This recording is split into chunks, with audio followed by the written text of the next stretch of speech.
जय हिंद दोस्तों। जैसा कि आप थंबनेल देख के समझ ही गए होंगे कि ये वीडियो ओनली आपका जो होने वाला है नासिक में जो रीमेडिकल चल रहा है उससे रिलेटेड होने वाला है।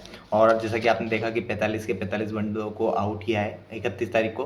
तो क्या कारण रहा है, किस कारण से आउट किया है, वो मैं बात बताने वाला हूँ। साथ साथ कौन कौन से ऐसे पॉइंट है जो दिए जा रहे हैं, क्या लास्ट टाइम जो पॉइंट थे वही रिपीट हो रहे हैं या नए पॉइंट आ रहे हैं कुछ, तो वो सब मैं बताने वाला हूँ। साथ ही साथ आपको ध्यान रखना है, पैनिक नहीं होना है आपको। जिनका भी अभी नेक्स्ट है, मतलब मान लो कल है किसी का ओझर में, नासिक में, या परसों नरसों है, क्योंकि अभी काफ़ी लंबे समय तक मेडिकल चलने वाला है। तो आपको पैनिक नहीं होना है, क्योंकि और ऐसा नहीं है कि 31 तारीख को 45 के 45 आउट हुए तो हमेशा 45 के 45 ही आउट होंगे, ऐसा नहीं है। हो सकता है कि हम में कुछ कमी रही होगी, बट कुछ कुछ पॉइंट थे वहाँ पे जो उन्होंने मतलब ध्यान रखे, तो उसी के बिहाफ पे मैं बताने वाला हूँ। और कुछ कॉमन पॉइंट थे जो सबको दिए, जैसे कि ब्लड का हो गया, एक एक्सरे का हो गया, ये ईसीजी का। ये पता नहीं वो क्यों दे रहे हैं, पता नहीं, क्योंकि लास्ट टाइम चेस्ट वगैरह में मतलब एक्सरे में किसी को नहीं दिया था, बट इस बार नासिक में काफ़ी ये पॉइंट दे रहे हैं। ठीक है, तो उसी से रिलेटेड बात होने वाली है। सबसे पहले मैं बता देता हूँ आपको कि आप जो आपका नासिक स्टेशन है वहाँ से ओझर कैसे पहुँचोगे। ठीक है, क्योंकि ये सबसे बड़ा कंफ्यूजन रहता है कि आप वहाँ तक कैसे पहुँचोगे।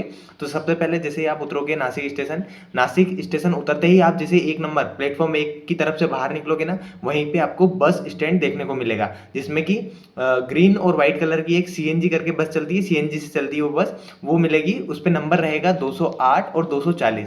ये दो बस रहेगी जो आपको सीधा नासिक से लेके ओझर तक, आपका जो एयरफोर्स स्टेशन रहेगा ना, जहाँ पे मतलब सेंटर हमारा चेकअप होगा, वहीं पे पास, मतलब 500 से 1000 मीटर दूर करीबन वहाँ पे छोड़ देगी वो। ठीक है, तो आपको वहाँ पे चले जाना है। ठीक है, जैसे आप स्टेशन से बाहर निकलोगे आपको बस पकड़नी है, हर आधे घंटे में आपको बस मिल जाएगी, बट शाम को 8 बजे तक ही मिलती है, उसके बाद नहीं मिलती है, तो आप ये ध्यान रखना है। ठीक है, तो आपको ये ध्यान रखना है, यदि आपको बस मिल जाती है 208 नंबर तो आप उसमें बैठ जाइएगा, ये 240, और एक बार वहाँ पे जरूर कंफर्म कीजिएगा। ठीक है, क्योंकि हम 240 में बैठ के गए थे, 240 थोड़ी जल्दी छोड़ देती है, और 208 है ना वो सिटी में से घूम के जाती है, तो उसमें टाइम ज़्यादा लगता है। तो आप कोशिश करना है कि आप 240 में बैठो, तो आपको 40 रुपये में वो वहाँ तक छोड़ देगी। ठीक है, ये कंफर्म हो गया। अब वहां जाके आपको क्या करना है, जैसे ही आपको बस वाला उतारेगा ना, वहीं पे ओझर में मेन वहीं पे जाके उतारेगा। तो वहां पे जैसे आप अंदर जाओगे ना, वो थोड़ा सा मतलब सिटी टाइप है, जब आप अंदर जाओगे ना तो वहां पे आपको काफी सारे लॉज वगैरह मिल जाएंगे। आस्था लॉज है और काफी सारे, मतलब मैं तो आस्था लॉज में रुका था, 300 रुपये पर पर्सन वहाँ पे किराया था। बट आपको वहाँ पे आसपास काफी सारे लॉज मिल जाएंगे, रूम इजीली आपको मिल जाएगा सुबह तक, मतलब रात भर के लिए पूरा। तो आप वहाँ पे कहीं पे भी जाके आराम से वो ले लेना रूम, और वहीं पे आपको खाने के लिए भी अच्छी, जो भी आपको खाना है, खाना पूरी वगैरह जो भी खाना है वो आपको सब मिल जाएगा। ठीक है, अब मैं सिंपली आगे की बात कर लेता हूँ। रिपोर्टिंग क्या था, देखो रिपोर्टिंग वही है, 6 बजे का लिखा होता है, 6:30 बजे का, बट वो 7 बजे के करीबन हमको अंदर लेके गए थे। ठीक है, अब आपको क्या करना है, आपका जैसे ही आप रूम वगैरह लेते हो वहाँ से टाइम से निकल जाना है। 6 बजे के पहले आपको जो एयरफोर्स का मेन रास्ता स्टार्ट होता है ना, वहीं पे चले जाना है। उसके जस्ट बगल में भी एक बस स्टॉप है, तो यदि पानी गिर रहा हो ना तो आप बस स्टॉप पे वहाँ पे जाके सब खड़े हो जाना, क्योंकि जो ऑफिसर रहेंगे ना वो वहीं पे आएंगे, और बस भी वहीं पे आएगी आपको लेने। ठीक है, तो आप अंदर मत जाना, क्योंकि हम लोग भी अंदर चले गए थे, उन्होंने वापस पहुंचाया हमें, बोले कि वहीं पे बस आएगी। ठीक है, तो आपको अंदर नहीं जाना है, जहाँ पे वो प्लेन टाइप एक स्ट्रक्चर है वहीं पे आपको बस स्टैंड मिलेगा, वहीं पे आपको रुक जाना है। ठीक है, फिर आपको बस आ जाएगी, बस में काउंटिंग करके आपको ले जाया जाएगा। फिर ले जाने के बाद आपको पता ही है सिंपली प्रोसेस, आपका जो सबसे पहले ब्लड हो जाएगा, यूरिन टेस्ट हो जाएगा। ठीक है, उसके बाद फिर आपका ईसीजी के लिए या एक्सरे के लिए जो भी रहेगा, 15-15 बंदों के 3 ग्रुप बना दिए जाएंगे, तीनों को अलग अलग जगह लेके जाएगा, किसी को एक्सरे के लिए, किसी को ईसीजी के लिए, किसी को जो भी रहेगा उधर पार्ट या अपना जो ये होता है आई टेस्ट वगैरह, उसके लिए लेके जाया जाएगा। ठीक है, हमें सबसे पहले, जैसे कि मेरा तीसरा ग्रुप था, तो हमें एक्सरे के लिए ले जाया गया था। एक्सरे से आने के बाद हमें दे दिया गया था ब्रेकफास्ट। ठीक है, ब्रेकफास्ट होता है वो 40 रुपीज़ का होता है, और 80 रुपीज़ का आपका लंच होता है। टोटल आपको जो पेमेंट ये देना होता है। ठीक है, तो ये आपको ध्यान रखना है। सॉरी दोस्तों, लाइट चली गई थी तो अभी मैं बाहर आ गया हूँ। ठीक है, तो मैं बात कर रहा था ब्रेकफास्ट की। लगभग 8 या 9 बजे के बीच में आपको ब्रेकफास्ट दे दिया जाएगा। ब्रेकफास्ट 40 रुपये का रहने वाला है आपका। देखो डिस्टर्बेंस रहे तो थोड़ा सा एडजस्ट करना, क्योंकि अभी मैं बाहर हूँ। ठीक है, यहाँ पे आसपास थोड़ा सा वॉइस रहेगा, तो एडजस्ट करना। ठीक है, आपको 40 रुपये का ब्रेकफास्ट और जो 80 रुपये का लंच रहेगा, वो दोनों को 7-7 पैसे लिए जाएंगे लंच के टाइम पे। ठीक है, तो आपको स्टार्टिंग में खाना दे दिया जाएगा। उसके बाद दोबारा से आपका जो पॉइंट रहा है, जैसे कि आपका ईसीजी रहा है, तो आपको ईसीजी के लिए लेके जाया जाएगा। ठीक है, ईसीजी हो गया। ईसीजी में आपको क्या रहेगा, आपको पता ही है, ईसीजी में नॉर्मली होगा। उसके बाद ईसीजी के बाद तुरंत आपको आपका जो पॉइंट बचा है, जैसे कि आपका वेट, चेस्ट, हाइट और जो आई टेस्ट है, वो हो जाएगा। और लास्ट में रहेगा वो आपका लोकोमोशन रहेगा। लोकोमोशन में आपकी नोकनी वगैरह, बॉडी पार्ट, आपके स्किन से रिलेटेड सारी चीज़ें वो चेक कर लेते हैं लोकोमोशन में, नोकनी वगैरह, कैरी एंगल वगैरह सब। ठीक है, तो अब मैं बताता हूँ कि सबसे ज़्यादा पॉइंट कहाँ दे रहे हैं। और लगभग 2 या 3 बजे के करीबन आपके सारे चेकअप है ना, 2 या 3 बजे के करीबन सारे चेकअप पूरे हो जाएंगे। बट वो रिजल्ट बनाएंगे ना, तब तक आपको 5-6 बज जाएगी। तो आपको 7-8 बजे के करीबन ही वहाँ से छूटोगे आप, ठीक है। तो आपको ये ध्यान रखना है। बाकी हम मैं बता देता हूँ सबसे ज़्यादा पॉइंट कहाँ मिल रहे हैं, क्योंकि ये प्रोसेस तो सभी को पता है कि क्या होगा सुबह से शाम तक, और प्रोसेस में कोई दिक्कत नहीं आएगी। बट थोड़ा सा खाने पीने का ध्यान रखना, काफ़ी लोगों ने स्पाइसी वगैरह खा लिया होगा तो उस कारण से भी दिक्कत आई है, ठीक है। तो वो ध्यान रखना।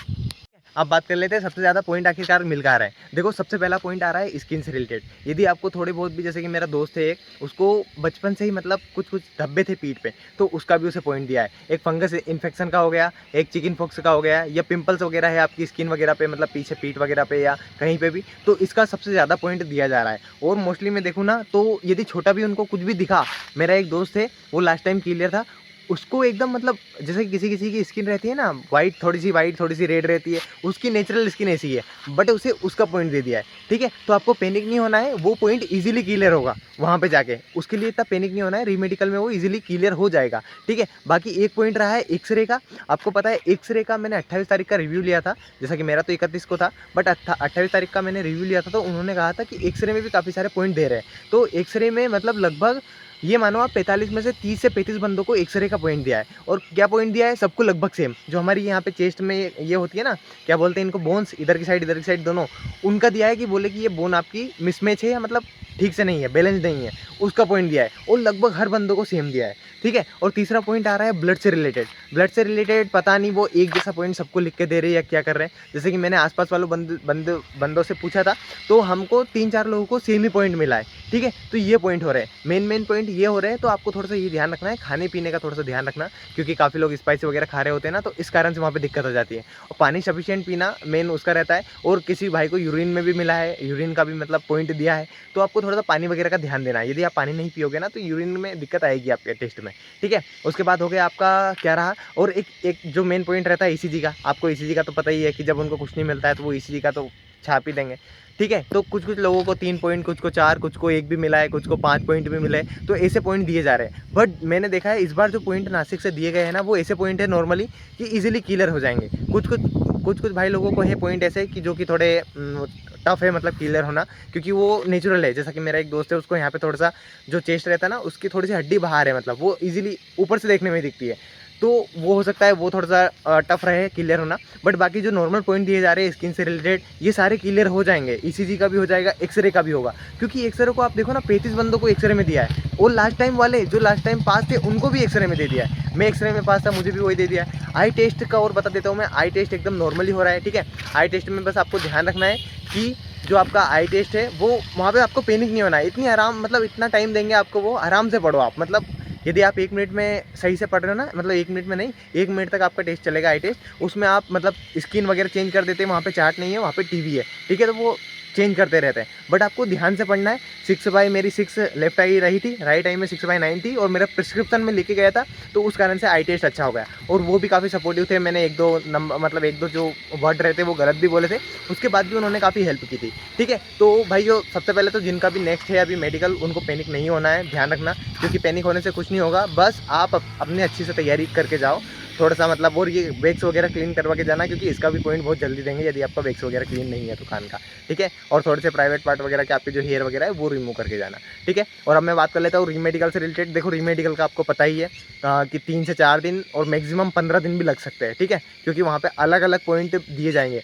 और जैसा कि उन्होंने कहा था कि स्किन का डॉक्टर यदि ग्वालियर में नहीं रहता है, तो आपको उधर जगह भी रेफर कर दिया जा सकता है। तो आपको रीमेडिकल के लिए एकदम 7 से 8 दिन के लिए प्रिपेयर होके जाना है मेरे हिसाब से। यदि आपको 3-4 पॉइंट है तो हो सकता है 1 दिन में क्लियर हो जाए आपके, बट आपको मैक्सिमम 4-5 दिन या 7-8 दिन के लिए प्रिपेयर होके जाना, ताकि आपको ऐसा ना रहे वहाँ पे कि यार क्या हुआ, तो 1 दिन के लिए आए थे और इतना टाइम हो गया। क्योंकि लास्ट टाइम मेरे को पता ही है, आपको पता ही है, मुझे 8 दिन लगे थे, ठीक है। बाकी रीमेडिकल से रिलेटेड एक वीडियो सेपरेट आने वाली है, और ठीक है। बाकी पैनिक मत होना, मिलते हैं एक नेक्स्ट वीडियो में। जय हिंद।